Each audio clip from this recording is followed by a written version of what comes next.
बिस्मिल्लाहिर्रहमानिर्रहीम। अस्सलामुअलैकुम रहमतुल्लाहि व बरकातुहू। उम्मीद है कि आप सब लोग ठीक होंगे और दुआ है कि अल्लाह ताला आपको और हम सब को परेशानी, मुसीबत, लोगों के शर, हसद और नागहानी आफात से बचाए। आमीन सुम्मा आमीन। आज मैं आपके लिए जो रेसिपी लाई हूँ वो है पोटैटो बॉल्स। बहुत ही मज़े की और इंटरेस्टिंग रेसिपी है। ये रमज़ान करीम के हवाले से है कि रमज़ान में हमें इफ्तारी में रोज़ कोई ना कोई नई डिश चाहिए होती है, तो इसलिए मैं आपके लिए बहुत ही मज़े की रेसिपी लाई हूँ। बहुत ही क्रिस्पी करारे बॉल्स की रेसिपी जब आप देखेंगे तो आप ज़रूर इसको बनाने पे मजबूर हो जाएंगे। तो चलिए अपनी रेसिपी शुरू करते हैं। 4 मैंने यहाँ पर बड़े आलू ले लिए हैं, इनको मैंने धो लिया है।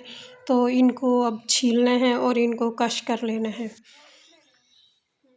तो यहाँ पर मैंने इनको कश कर लिया है। कद्दूकस जो है आपने वो बहुत ज़्यादा मोटे सुराखों वाला नहीं लेना है, जो नॉर्मल सुराखों वाला होता है उससे मैंने ये कद्दूकस किए हैं।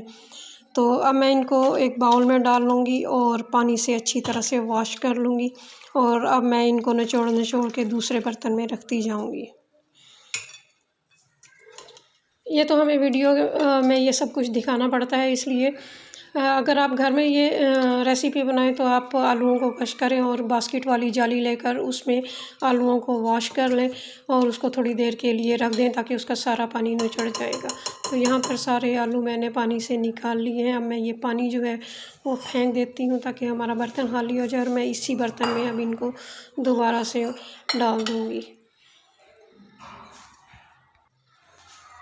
और अब मैं इसमें 1 टीस्पून नमक का भर के डाल दूँगी और इसको अच्छी तरह से मैं मिक्स कर लूँगी, क्योंकि नमक जो है वो आलूओं के अंदर तक का पानी जो होता है वो निकाल देता है। हमें इसमें आलू ज़्यादा गीले नहीं चाहिए, थोड़े से हमें इसमें खुश्क आलू चाहिए। तो तमाम जो नमक है वो इसमें अच्छी तरह से मिक्स हो गया। मैं इसको 5 मिनट के लिए छोड़ दूँगी। तो देखें 5 मिनट के बाद माशाल्लाह आलूओं ने काफ़ी जो है वो पानी छोड़ दिया है। तो अब क्या करना है ये मैं आपको बताती हूँ।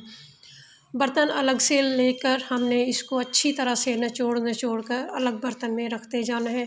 आप चाहें तो हाथों से इसको अच्छी तरह निचोड़ लें या फिर किसी कपड़े में डालकर इसको निचोड़ सकती हैं, क्योंकि हमें इसका सारा पानी जो है वो निकालना है। बेहतर है आप इसको किसी कपड़े में डालकर अच्छी तरह से इसको निचोड़ लें। इसमें अगर थोड़ा सा भी पानी रह जाएगा तो हमारे जो हैं बॉल्स वो अच्छे नहीं बनेंगे और जब हम इनको फ्राई करेंगे तो वो ऑयल में खुल जाएंगे। तो इसलिए इनको अच्छी तरह से निचोड़ना ज़रूरी है। अब मैं इनको इसी खुले बाउल में डाल दूँगी और मसाले मिक्स करेंगे। काली मिर्च का पाउडर मैंने ½ टीस्पून लिया है और 3 टीस्पून मैं इसमें कॉर्नफ्लोर डाल दूँगी। तो इसकी एक ख़ूबी ये है कि इसमें हमें मसाले ज़्यादा नहीं डालने हैं, ये सिर्फ़ इन 2 चीज़ों से बनेगा। नमक हम इसमें पहले से ऐड कर चुके हैं, अब हमें इसमें नमक नहीं डालना है। मैं इसको अच्छी तरह से मिक्स कर लूँगी। नमक इसलिए नहीं डालना कि हमने जब इसमें नमक डाला था तो हमने उसके बाद इसको धोया नहीं था, बल्कि हमने इसको निचोड़ा था। तो नमक इसमें बहुत जो है वो सेट रहता है, वही वाला जो हमने पहले से डाल कर रखा था। तो अब मैं थोड़ा सा जो है वो मटेरियल उठाऊँगी और छोटे अखरोट के साइज़ के जितने इसके मैं लड्डू तैयार कर लूँगी, यानी बॉल्स बना लूँगी। तो तमाम बॉल्स मैंने बना लिए हैं। आखिर में थोड़ा सा पतला हो जाता है, लेकिन आपने इसको निचोड़ना नहीं है, उसी तरह इसके बॉल्स बनाने हैं। और घी तेज़ गरम कर लेना है, तेज़ गरम घी में हमने इसको डालने हैं। सारे बाल इकट्ठे नहीं डालेंगे हम, थोड़े थोड़े करके इसको फ्राई करेंगे। घी को हमने तेज़ गरम इसलिए करना है कि अगर आप ठंडे घी में डालेंगे तो ये अच्छे से फ्राई नहीं होंगे और घी ऑयल में, यानी घी या ऑयल जो भी आप ले रहे हैं, तो उसमें ये जाकर खुल जाएंगे। तेज़ गरम घी में जब ये जाएंगे तो ये एकदम से जुड़ जाएंगे और जैसे ही आप इसको तेज़ गरम घी में डालेंगे तो उसके बाद तकरीबन चंद सेकंड बाद आपने आँच को बिल्कुल मीडियम कर देना है, मीडियम से थोड़ा सा लो। तो आपने उस मीडियम लो आंच पे ही इसको पकाना है और इसको चारों तरफ से किसी चम्मच से या किसी जाली से घुमा कर और उलट पुलट के इसको फ्राई करना है। तकरीबन 8-10 मिनट तक ये फ्राई हो जाते हैं और कलर इसका ज़्यादा ब्राउन नहीं होना चाहिए, बिल्कुल गोल्डन जो है वो कलर आना चाहिए। देखिए जिस तरह ये मेरे फ्राई हुए हैं, माशाल्लाह बहुत अच्छे फ्राई हुए हैं। मैं दूसरे भी ये बॉल्स जो हैं वो बनाकर, हमने पहले से जो बॉल बना रखे थे वो मैं इसमें डालकर दोबारा से फ्राई कर लूँगी। दोबारा बाल्स फ्राई करने की वीडियो मैं आपको इसलिए दिखा रही हूँ कि जब मैंने पहली दफ़ा फ्राई किए थे तो मुझसे यही गलती हुई थी कि मैंने जो घी है वो तेज़ गरम नहीं किया था और हल्के गरम घी में मैंने इसको डाल दिए थे, तो मेरे जो बॉल्स हैं वो सारे खुल गए थे। लेकिन एक दो दफ़ा ट्राई करने के बाद बॉल्स ठीक हो गए थे। तो आपको भी जो घी है वो तेज़ गरम करना है और तेज़ गरम घी में डालने हैं और चंद सेकंड के बाद जो है वो आँच को हल्का कर देना है और तकरीबन 2-3 मिनट तक इसको आपने हिलाना नहीं है।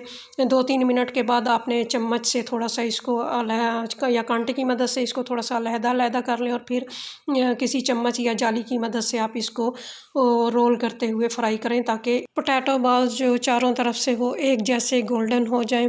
तो यहाँ पर सारे ये तैयार हो चुके हैं। अब मैं इसके ऊपर थोड़ा सा खुश्क पुदीना जो है मसल के डाल दूँगी। इसकी खुशबू बहुत अच्छी लगती है, आप चाहें तो इसको स्किप भी कर सकते हैं। तो देखें माशाल्लाह अंदर से नरम और बाहर से क्रिस्पी, इतने मज़े के, इतने टेस्टी बॉल्स आपने शायद नहीं खाए होंगे। आप एक दफ़ा ये रेसिपी ट्राई करके देखें, आपको क्रंची मज़ा भी आएगा और अंदर से सॉफ्ट भी ये मिलेंगे। तो बहुत मज़े के बॉल्स हैं। इस रमज़ान में आप ये रेसिपी ज़रूर ट्राई कीजिए और दुआओं में याद रखिए।